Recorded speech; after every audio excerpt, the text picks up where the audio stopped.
ever feel like you're just spinning your wheels? It's frustrating, isn't it? Because maybe you're not spending your time with the right people. Listen, guys, we have something that will absolutely steamroll the gig economy. Millions of people are looking to supplement their income, right? We've got so many opportunities out there for people to make extra money, but very few people see the potential at the beginning. And I'm talking about the networking industry. You know, a lot of people get in this thing and they think, oh, they're gonna supplement their income a little bit, and they don't see the big potential right at the beginning. And I was guilty of it as well. You know, when I first got started in, when was it? August of 1990, 34 years ago, my original goal was to make $200 a month. That was it, because that's what my car payment was. And then I started to hang around people who had a bigger vision than I did. You know, most people, when they first get started, they say, oh man, if I could just go out there and make a couple of $100s, that'd be great. But you want people to see the potential right from the start. And so I was always taught that I needed to go to events. All right. It's so important to go to events and see the success of other people. And it's so important that you get people started the right way and let them get a little taste of success. Guys, in our business, you can taste success right away. I mean, we're teaching people to go out there and earn about $2,500, and they can do it in their first couple of weeks. We're teaching people how to get to director in their first couple of weeks. And, you know, everybody comes in with one of the launch kits, the higher end launch kits, which, guys, I think there's only one. I think the Omni kit is the only kit people should come in with because that's the best value. And people are going to make around $2,500 if they get to director in their first, couple of weeks. Well, that's not how it always was.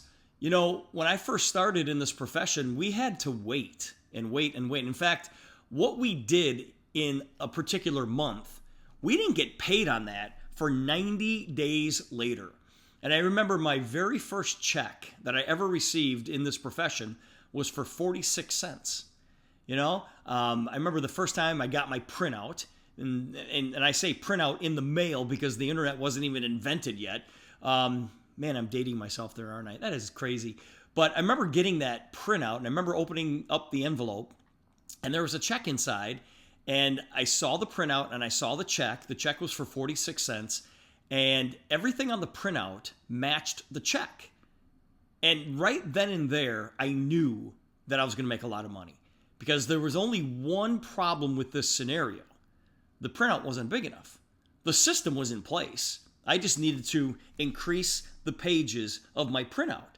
And so I would go to events and I would hang out with people that were way better than me, people that saw the big picture.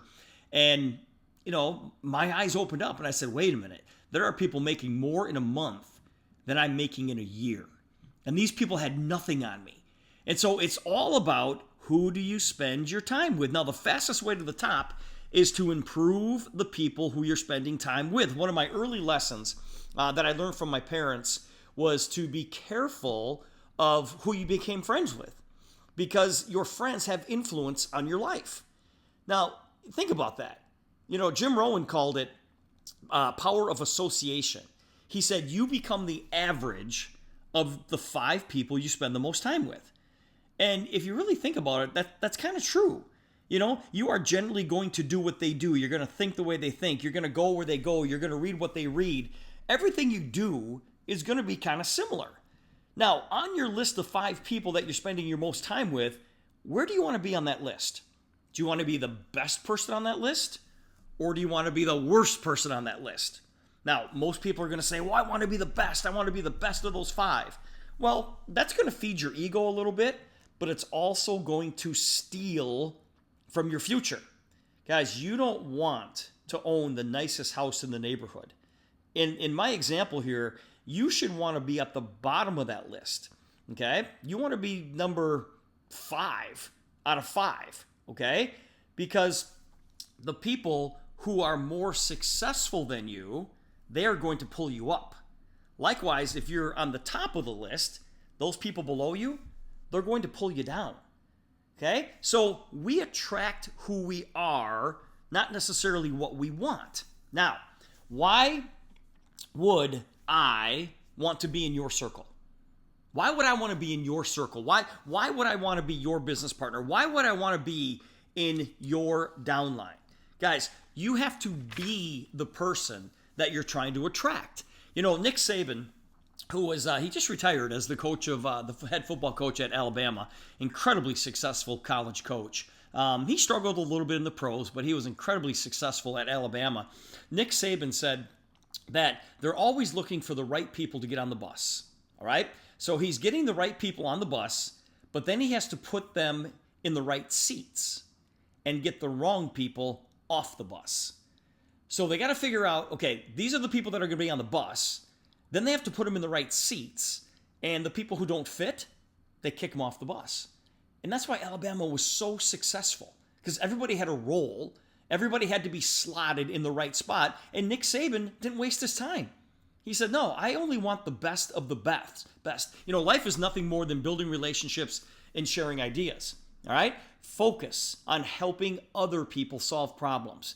Invest your time and money and energy into these relationships. You know, add an enormous amount of value to people's lives. Be an energy charger rather than an energy drainer. Okay, I'm going to let that soak in for a second. Guys, are you the person that when you call somebody, the person on the other line looks at the number and says, I'm not taking this call. This person is just going to drain my energy. All right? This person never gets to the point. It's like, okay, pick up the phone. Hello. Yeah, what's up? Get to the point. Okay? Be an energy charger, not an energy drainer. Learn to appreciate others, even in really small ways. Just appreciate others and make it a habit to connect with other people. Now, there are some enemies. Guys, we've got some enemies to our success, and it's a sad truth in life that most people give up on their dreams. All right? I mean, it's just a reality, right? Because people are not willing to pay the price. They end up not working with the right people, and they sit back and say, it's just not worth it.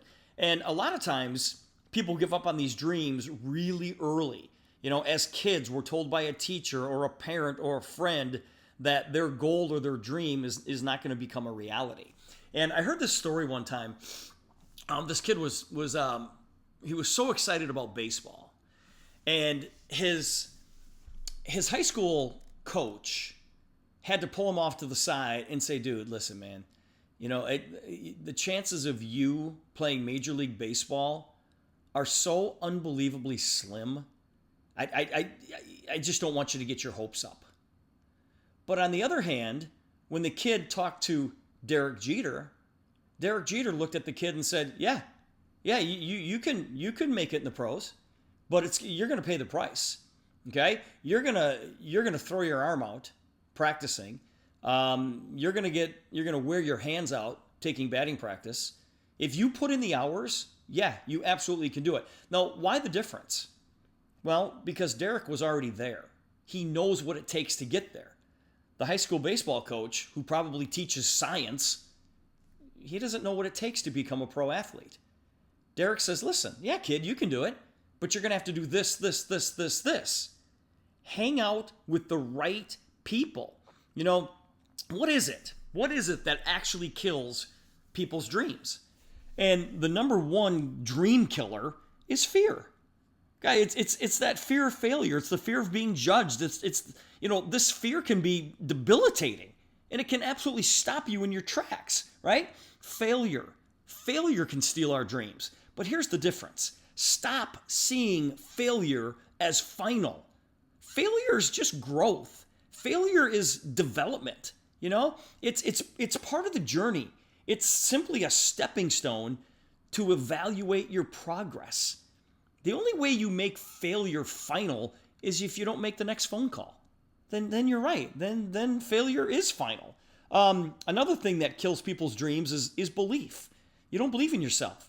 You know, somewhere along the line, you got your heart broken. You know, and it broke your confidence and broke your self-esteem. It broke your safety because somebody said no, or somebody said, oh, that's not going to work, or somebody said, don't quit your day job. Somebody said that to me. You guys, I had a relative that said that to me. And I looked at this relative and I'm like, man, there's so many ways I'd like to be like this guy, except financially. This guy was dead broke his entire life, and he struggled and he worked odd jobs his entire life, and he's trying to give me financial advice? I'm like, no, I'm going to hang out with the right people here. I'm going to hang out with people who are already successful. Another thing that kills people's dreams is comfort. You settle for short-term rewards that satisfy your needs. So many people set out to conquer their dreams, but they get sidetracked because of comfort. Comfort is a killer. How many times have you guys heard me say that you don't want to be in your comfort zone? Comfort zone is not where you want to be. And number 5 here, another thing that kills your dreams is boredom. It's boredom. Listen, don't let Hollywood fool you. Life is not an action thriller all the time. Success is mostly boredom. It's mundane. Those of you that have heard my business presentation once, twice, 3 times, you guys, I do it the same way every single time. It's boring, right? But boring is success. It's doing the little things and the same thing over and over and over again. It's grinding it out. Most people get bored with that and they drift off and they drift off doing other things and they drift away from their dreams. You have to master the mundane.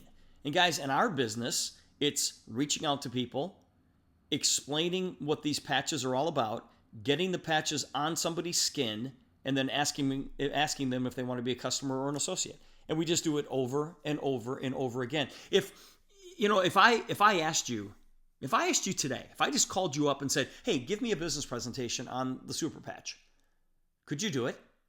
Could you rattle it off? You guys see me on Tuesdays and I walk through a few slides, very few slides to be exact. But do you need slides to do the business presentation, or can you just talk? Guys, we have so much success with 3-way calls. And trust me, I'm not on the phone looking at my computer going over slides. I'm just talking. But the reason it's so easy for me is because every call is the same. I say the same thing over and over and over again. While other people get bored, and distracted, that's when you need to double down. And you need to gain strides on everybody else. When everybody else takes the summer off, that's when you have to work your hardest. So listen, don't let fear, failure, lack of belief in yourself, comfort, or boredom kill your dreams. Don't let it kill your dreams and defeat you on this heroic journey. These are enemies that need to be crushed.